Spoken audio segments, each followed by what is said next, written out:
Bismillahirrahmanirrahim. Assalamualaikum warahmatullahi wabarakatuh. Alhamdulillahirabbil alamin wassalatu wassalamu ala Rasulillah wa ala alihi wa ashabihi wa man tabi'ahum bi ihsanin ila yaumiddin. Amma ba'du. Para jamaah pengajian Sabtu pagi PSP rahimani wa rahimakumullah. Alhamdulillah Allah pertemukan kita di masjid yang mulia ini, Masjid Muhammadiyah Tanwir, dalam rangka bertafaqquh fiddin, dalam rangka mengamalkan hadis Nabi sallallahu alaihi wasallam, innallaha yubghidu kulla alimin bidunya jahilin bil akhirati. Sesungguhnya Allah Subhanahu wa taala murka kepada orang yang hebat dalam ilmu dunia tetapi bodoh terhadap ilmu agamanya. Salawat dan salam semoga tercurah limpahkan kepada Nabi Agung Nabi Muhammad SAW, kepada keluarganya, kepada segenap sahabatnya dan umatnya yang senantiasa istiqomah mengikuti tata cara beragamanya hingga akhir zaman. Jamaah sekalian rahimani wa rahimakumullah, pada kesempatan kali ini saya mencoba mengambil mukadimah dari kitab Syarh Usuli Sunnah lil Imam Ahmad bin Hanbal yang ditulis oleh Syekh Abdul Aziz Ar-Razi hafizahullah taala. Topik yang akan kami bawakan yaitu 4 klaster muslim menurut versi surat An-Nisa ayat 69. Untuk menuju ke inti pokok kajian yang akan kita bahas, saya akan terlebih dahulu membacakan faslun fil hassi 'alal ilmi, motivasi di dalam menuntut ilmu. Qala al-musannifu hafizahullah ta'ala, inna khayra ma anfaqa fihi al-insanu umrahu wa awqatahu wa anfasahu talabul ilmi wa ta'allumul ilmi wa ta'lim. Kata beliau, sesungguhnya sebaik-baik infak, entah itu umur kita, harta kita, waktu kita, yang paling baik, yang paling utama adalah dihabiskan untuk menuntut ilmu agama dan mengajarkannya. Walaupun juga infak untuk yang lainnya, untuk bangun masjid, untuk bangun pondok pesantren, untuk mengentaskan kemiskinan tentu memiliki keutamaan. Tapi yang paling baik, yang paling utama adalah infak untuk menuntut ilmu agama dan mengajarkannya. Alladzi huwa min afdhalil ibadati wa ajril qurbati,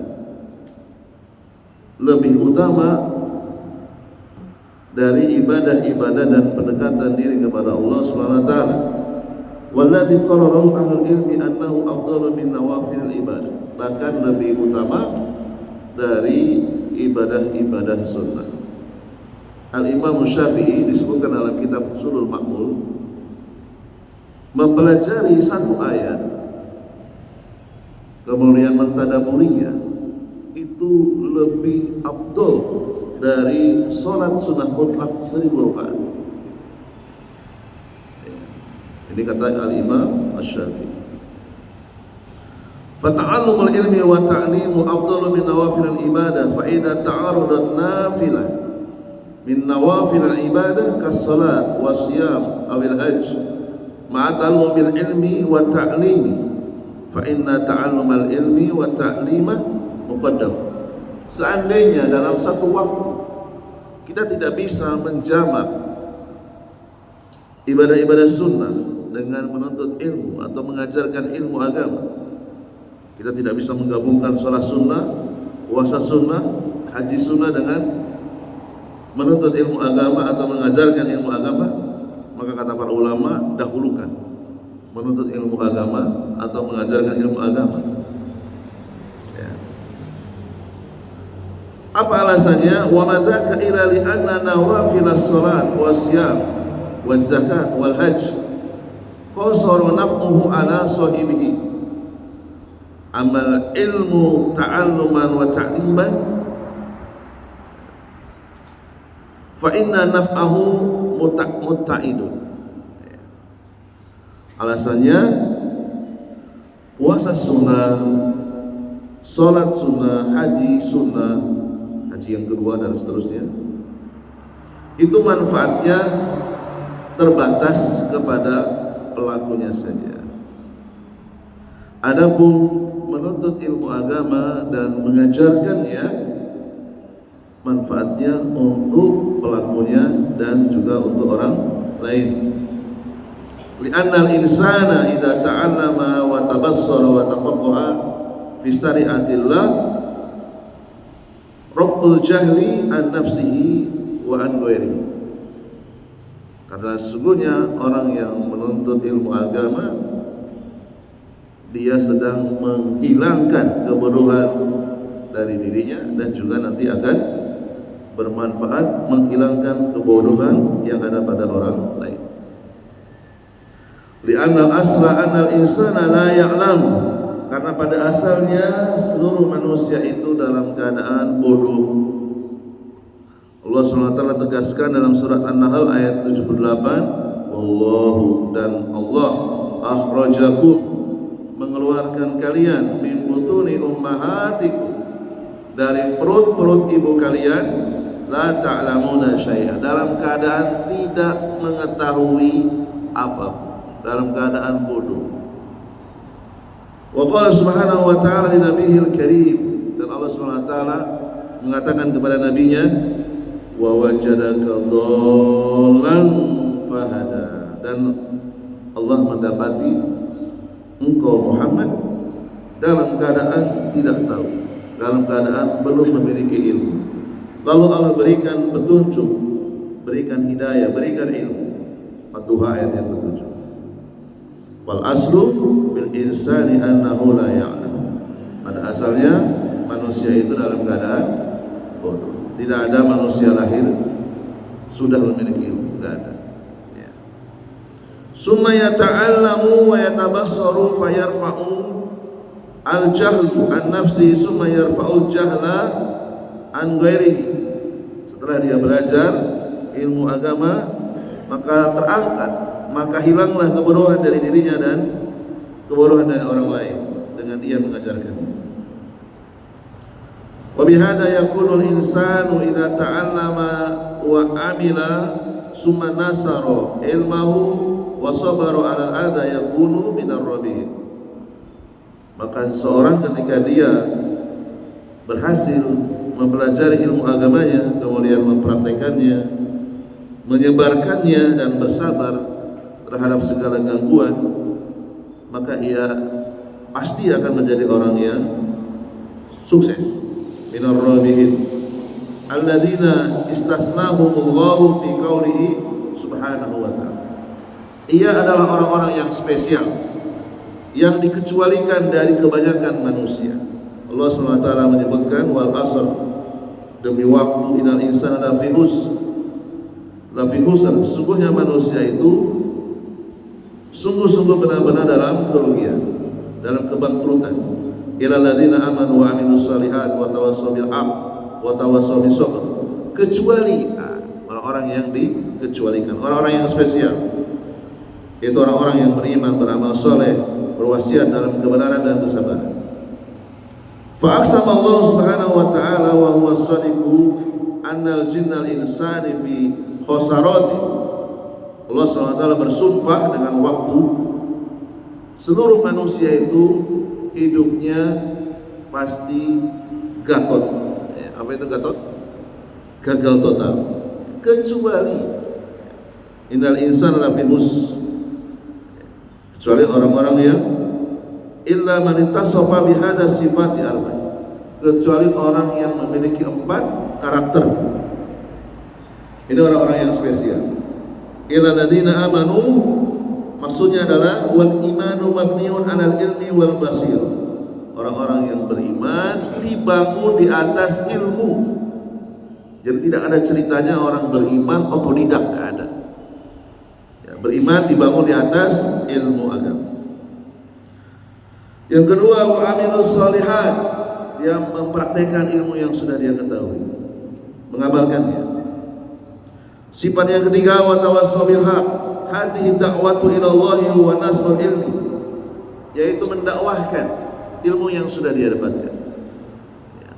Mendakwahkan kepada orang yang terdekat, kepada pasangan hidupnya, kepada anaknya, keluarganya, komunitasnya, dan seterusnya.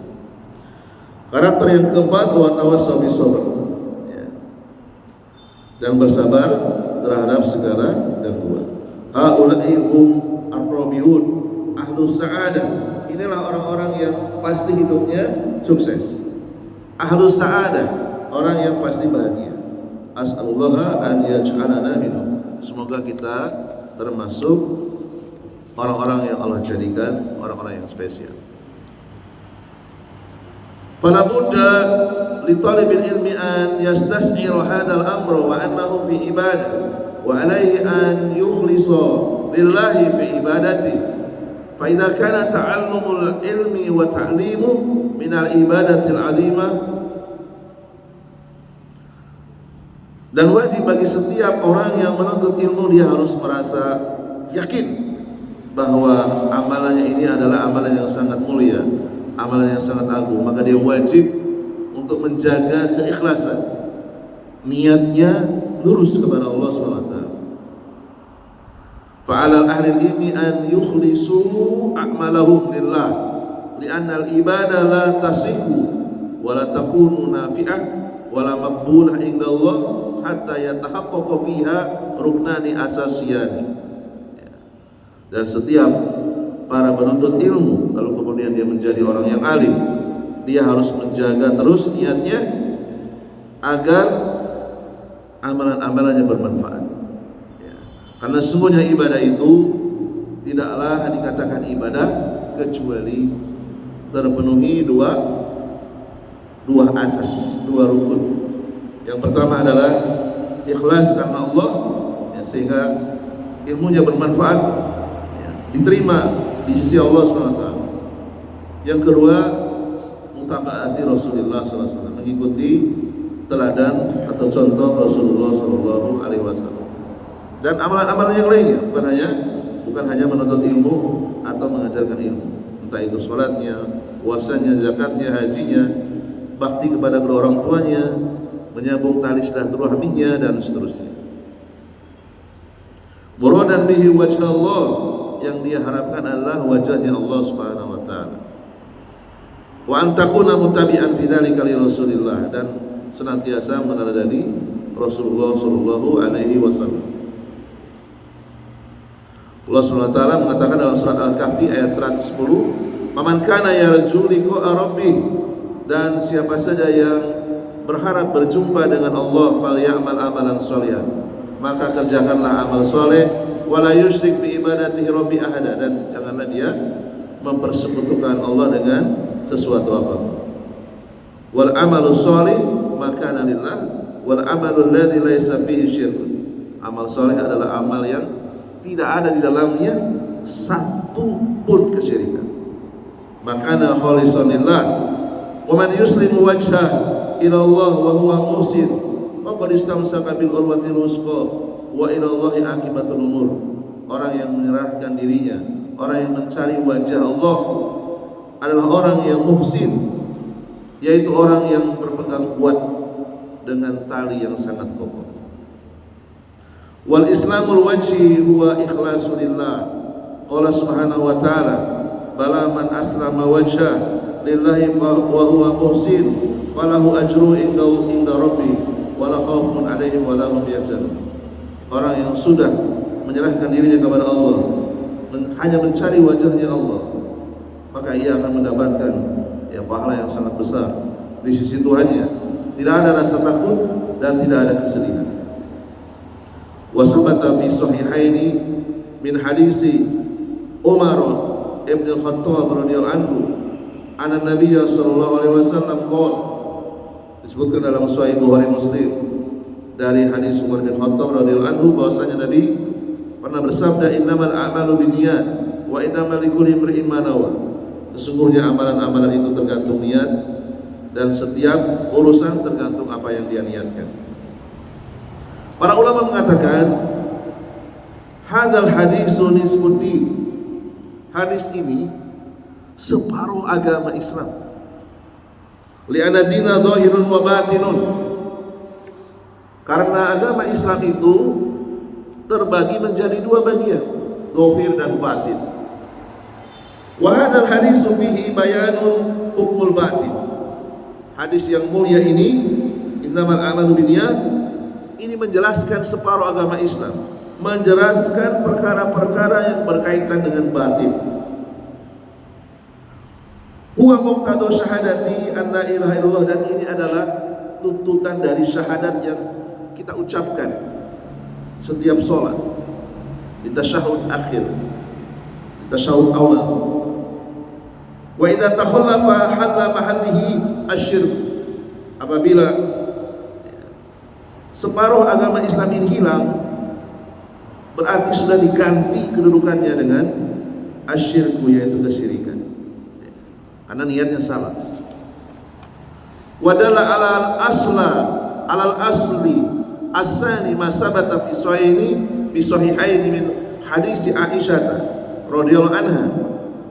Dan separuh agama yang kedua, separuh agama Islam yang kedua disebutkan dalam Sahih Bukhari Muslim dari hadis Aisyah radhiyallahu anha, bahwasanya Nabi sallallahu alaihi wasallam bersabda, "Man ahdasa fi amrina hadza ma laysa minhu wa waradun." Barang siapa yang membuat perkara baru di dalam agama Islam yang tidak ada tuntunannya, pasti tertolak. Hadis yang mulia ini mengatur separuh agama Islam yang lainnya, yaitu perkara-perkara yang zahir, perkara-perkara yang kasat mata. Fa idza takhallafa al-itba'u lin-nabi sallallahu alaihi wasallam halla mahallil al-bid'ah. Barang siapa yang menyelisihi di dalam meneladani Rasulullah sallallahu alaihi wasallam, berarti dia telah berbuat kebid'ahan.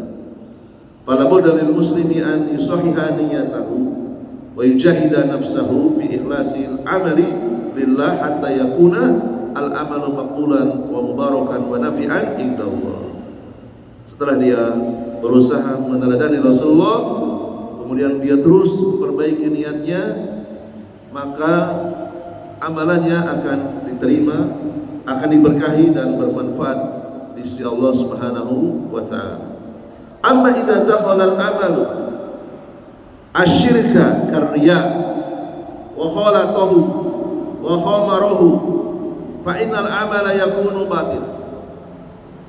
Berbeda dengan orang yang beramal lalu kemudian riya masuk ke dalamnya, mencampurinya, ya, maka amalannya akan menjadi batil, walaupun amalannya sesuai dengan tuntunan Nabi sallallahu alaihi wasallam. Kemudian para ulama menjelaskan anwa'ur riya. Riya itu terbagi menjadi dua, ya, supaya kita paham. An-naw'ul awwal, riya yang pertama adalah ar-riya alladhi yakunu syirkan akbar karya'il munafiqin. Riya jenis yang pertama adalah riya yang lahir dari hati seorang munafik. Alladzina dakhalul fil Islam nifaqan ka Abdillah ibni Ubay wa ghairi, seperti masuk Islamnya Abdullah bin Ubay. Dia masuk Islam niatnya bukan karena Allah, tetapi karena urusan harta, karena urusan jabatan dan seterusnya. Dan ini pernah terjadi di zaman Nabi sallallahu alaihi wasallam. Fa amaluhum habithah, amalannya hancur, amalannya tidak diterima oleh Allah Subhanahu wa taala. Allah tegaskan dalam surat An-Nisa ayat 145, innal munafiqina fi darkil asfal minan nar wa lan tajid lahum nasira. Sesungguhnya orang-orang munafik nanti akan berada di lapisan paling bawah di dalam neraka, dan dia tidak akan mendapatkan seorang penolong pun. An-Nisa ayat 145. An-naw'usani, jenis riya yang kedua, riya'un asghar, riya'un yasirun wa huwa alladhi yasduru minal mu'min, yaitu riya yang sedikit, dan ini terkadang muncul dari hati seorang mukmin.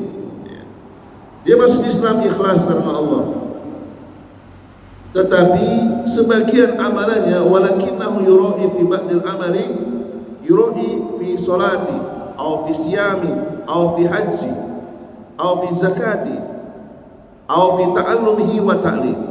Sebagian amalannya, sebagian salatnya, sebagian puasanya, sebagian hajinya, sebagian zakatnya, sebagian menuntut ilmunya, sebagian pengajaran ilmunya dimasuki riya. Yuhbitul amala alladzi qaranahu faqat. Maka riyanya itu akan menghancurkan sebatas kadar riya itu mengikuti amalannya. Umpamanya seorang itu datang ke kajian, durasinya 60 menit, 30 pertama dia ikhlas, kemudian 31 menit ke 31 sampai akhir dia riya, maka yang rusak adalah menit ke 31 sampai akhir. Tidak rusak semuanya. Lakin idza kana riya khatiran fadafa'ahu al-insan wa taradahu wa ista'ada billah minasyaiton fa innahu la yadurru. Namun ketika seorang itu merasa timbul di dalam hatinya ada riya, lalu dia melawannya, kemudian beristighfar dan minta perlindungan kepada Allah, maka riya itu tidak akan membahayakan karena dia melawannya. Amma idza istarsala riya was tabarra ila akhiril amal wa akhiril ibadah fakila innahu yuhbitul amala. Berbeda dengan orang yang memelihara, membiarkan riya itu terus-menerus ada di dalam hatinya, maka kata para ulama, riya yang seperti ini walaupun muncul dari hati seorang mukmin, itu akan menghapus amalan yang dia kerjakan ketika riya itu terjadi. Wa qad sabata fi sahih Muslim min hadis Abi Hurairah radhiyallahu anhu, disebutkan dalam hadis yang sahih dari Abu Hurairah bahwasanya Nabi SAW bersabda, inna awwalan nasi yuqda yaumal qiyamah alaihi rajulun ustushida. Laki-laki pertama yang akan disidang oleh Allah di hari kiamat bukan Fir'aun, bukan Qarun, bukan Abu Jahal, bukan orang musyrik, bukan orang kafir. Yang pertama kali disidang di hari kiamat adalah orang yang zahirnya, lahiriahnya dia mati syahid. Fa'utiya bihi fa'arafahu ni'amahu fa'arafaha, yaitu laki-laki yang didatangkan, disebutkan nikmat-nikmatnya, dan dia telah mendapatkan gelar asyahid waktu di dunia, dan dia pun mengakuinya. Kemudian ditanya oleh Allah SWT, "Fama amilta fiha?" Apa yang sudah kamu kerjakan? Laki-laki yang mati syahid tadi mengaku, qataltu fika, aku berperang, ya, qataltu fika, aku berperang karenamu, hatta ustushidtu, sampai aku mati syahid.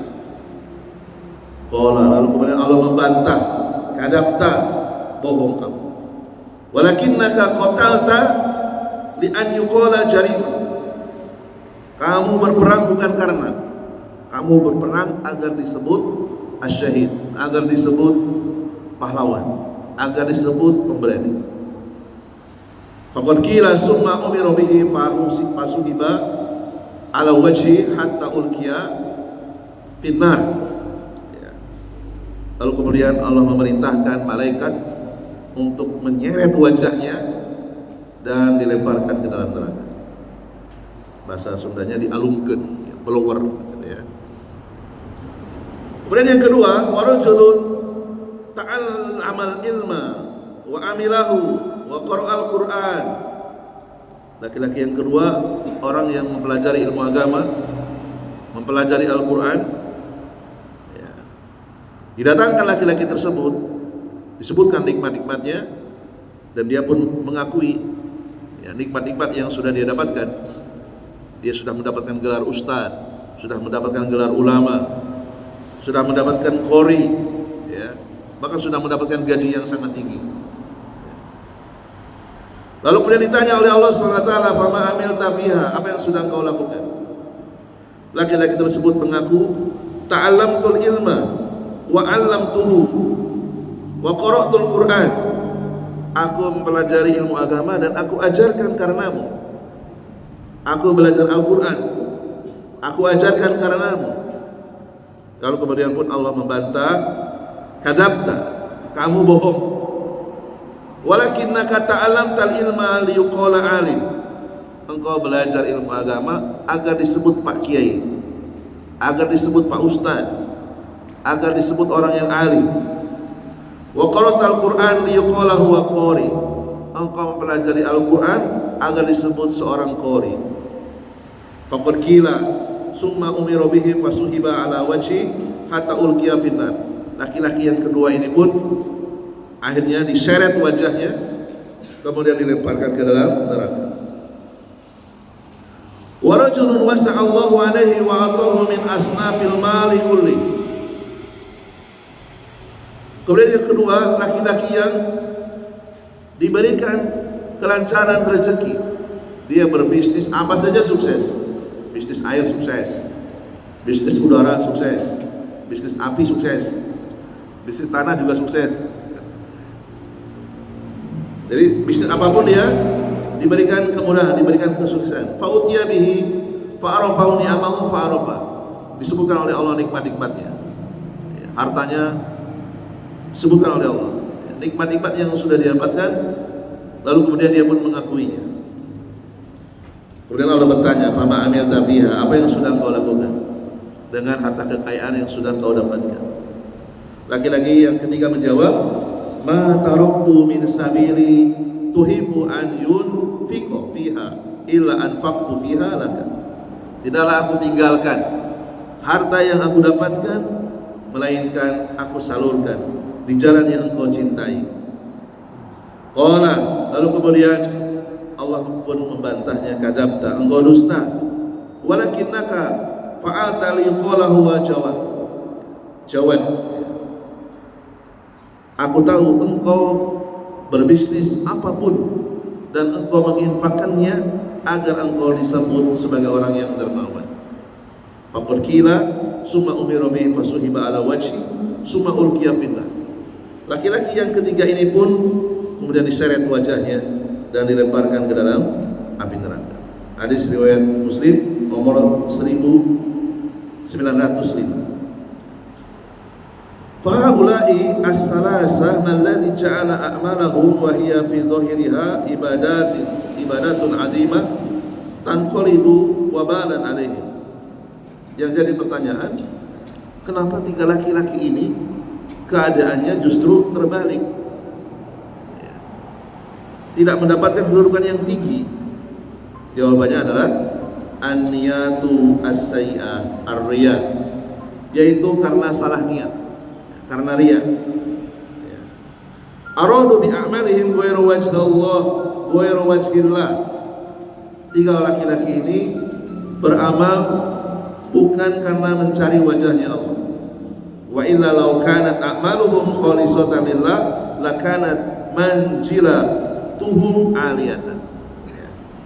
Seandainya tiga laki-laki tadi ikhlas karena Allah, tentu mereka berada dalam kedudukan yang tinggi. Fal alimu awil qari'u law kana amaluhu khalisan lillah lakana minas siddiqin. Seandainya orang yang belajar ilmu agama, mempelajari Al-Quran dan mengajarkannya kepada orang lain ikhlas karena Allah, lakana minas siddiqin, dia akan berada dalam klaster orang-orang siddiqin, orang yang belajar ilmu, belajar Al-Quran dan mengamalkannya. Dia masuk klaster yang pertama atau klaster yang disebut as-siddiqin. Alladzina yaluna martabatal anbiya. Kedudukan dia nanti di surga itu dekat dengan kedudukan para nabi. Itu kedudukan tertinggi, klaster tertinggi. Walladzi qutila fil ma'rikah. Kemudian laki-laki yang terbunuh di medan perang, laukana muridan bi jihadi wajh Allah lakana minasyuhada. Orang yang terbunuh di medan perang, kalau dia niatnya benar karena mencari wajah Allah, dia akan masuk klaster orang-orang syuhada. Alladzina yaluna martabatas siddiqin, yang nanti di surga kedudukannya dekat dengan orang-orang siddiqin. Jadi orang yang mati syahid level surganya di bawah orang-orang siddiqin, di bawah orang-orang yang belajar ilmu agama dan mengajarkannya. Alladzina yaluna martabatas siddiqin wal mutasaddiqu alladzi anfaqu amwalahu fi subulil khairat law kana mukhlishan lillah lakana minas sholihin. Dan orang yang terakhir, orang yang rajin menginfakkan hartanya sesuai dengan kemampuannya, apabila ikhlas karena Allah, dia akan masuk dalam klaster orang-orang soleh. Alladzina yaluna martabatas syuhada, di mana nanti di surga level surganya dekat orang-orang yang mati syahid. Li'annal mu'minina alladzina an'ama Allah alaihim bil ilmi wal amal lahum arba'u maratib. Karena sesungguhnya setiap muslim, setiap mukmin yang Allah berikan kenikmatan dengan ilmu dan amalnya terbagi menjadi 4 klaster. Inilah inti dari pembahasan pada pagi hari yang berkah ini. Yaitu klaster yang pertama adalah martabatul anbiya, dan ini tidak bisa dikalahkan. Ya, mereka orang-orang pilihan, ya, yang diampuni seluruh dosa-dosanya, yang tidak memiliki dosa karena sudah dihapus. Kemudian klaster yang kedua martabatus siddiqin, orang-orang yang menuntut ilmu agama, mengamalkannya, mendakwahkannya, dan bersabar di atas segala-galanya. Kemudian klaster yang ketiga martabatus salisa, martabatus syuhada, orang-orang yang mati di jalan Allah, baik itu di medan perang atau dia menuju suatu tempat dan dia akan melakukan amal soleh, mati syahid. Kemudian yang keempat martabatus sholihin, klaster yang keempat martabah orang-orang yang soleh, orang-orang yang menginfakkan hartanya sesuai dengan kemampuannya, ikhlas karena Allah Subhanahu wa ta'ala. Allah sebutkan 4 klaster ini sekaligus dalam satu ayat, An-Nisa ayat 69. Wa man yuti'illah wa rasulah fa ulaika ma'al ladzina an'ama Allahu 'alaihim. Orang-orang yang mentaati Allah dan Rasulnya, mereka orang-orang yang telah diberi nikmat. Siapa saja? Minan nabiyyin, yaitu para nabi. Ini klaster pertama, klaster tertinggi. Wasiddiqin, orang-orang siddiqin, orang-orang yang belajar ilmu agama dan mengamalkan ilmunya serta mengajarkan. Dan manusia siddiq yang pertama adalah Abu Bakar As-Siddiq, kemudian disusul oleh manusia-manusia setelahnya. Wasyuhada, klaster yang ketiga adalah orang-orang yang mati syahid. Wassolihin, orang-orang yang menginfakkan hartanya karena Allah. Wa hasuna ulaika rafiqun, mereka adalah sebaik-baik sahabat. Idzan fa'ala talibil ilmi an yujahida nafsahu fi ta'allumihi wa ta'limi hatta yakuna yuridu bidzalika wajha Allah wa daral akhirah la riya wa la sum'ah. Penulis mengingatkan kembali kepada kita, hendaknya kita senantiasa berusaha, berjuang, melawan dirinya agar senantiasa ikhlas, tidak ada sum'ah, tidak ada riya. Wa niyatu hiya asasul amal, dan niat ini adalah pondasi amal. Kata para ulama, wa islahu niyati min as'abil umur. Niat ini adalah amalan yang paling sulit, amalan yang paling berat di antara amalan-amalan yang lain, karena tidak kelihatan dan itu adanya di dalam hati manusia. Faqila lil Imam Ahmad, Imam Ahmad bin Hanbal rahimahullah pernah ditanya, wahai Imam, bagaimana niat menuntut ilmu agama yang benar? Kaifa yanwi fi talabil ilmi? Beliau menjawab, yanwi raf'al jahli an nafsi wa raf'al jahli an ghairi. Niatnya yaitu menghilangkan kebodohan yang ada pada dirinya dan diniatkan untuk menghilangkan kebodohan orang lain. Ya, karena kita manusia, makhluk sosial, nggak mungkin hidup sendiri. Yata'allamul ilma lillah, ya, menuntut ilmu semata-mata karena Allah. Disebutkan dalam hadis yang sahih dari Anas bin Malik radhiyallahu anhu yang dikeluarkan Imam Ibnu Majah, Al-Baihaqi dan yang lainnya. Ada sebuah hadis yang mengatakan man ta'allamal ilma liyumariya bihi al-ulama aw liyujariya bihi as-sufaha aw liyusarrifa wujuhal nasi ilaihi falahu min ilmihi an-nar. Barang siapa yang menuntut ilmu agama niatnya untuk mengalahkan, untuk bisa mendebat orang-orang yang alim, atau untuk bisa mengalahkan orang-orang yang bodoh, atau niatnya untuk mencari wajah manusia, maka ia mendapatkan dari ilmu yang dia peroleh an-nar, yaitu neraka. Ini adalah ancaman orang yang hadir di majelis ilmu tetapi niatnya bukan karena Allah Subhanahu wa ta'ala. Inilah akhir dari apa yang saya sampaikan. Semoga ini bisa membangkitkan gairah kita di dalam menuntut ilmu, istiqomah. Karena ini adalah mukadimah dari kitab Syarhul Ushul Sunnah. Bagi yang tidak puas, saya kira sangat wajar. Karena ini adalah mukadimah. Kajiannya ini sudah 1 tahun, ya. Rekamannya ada semua di channel saya.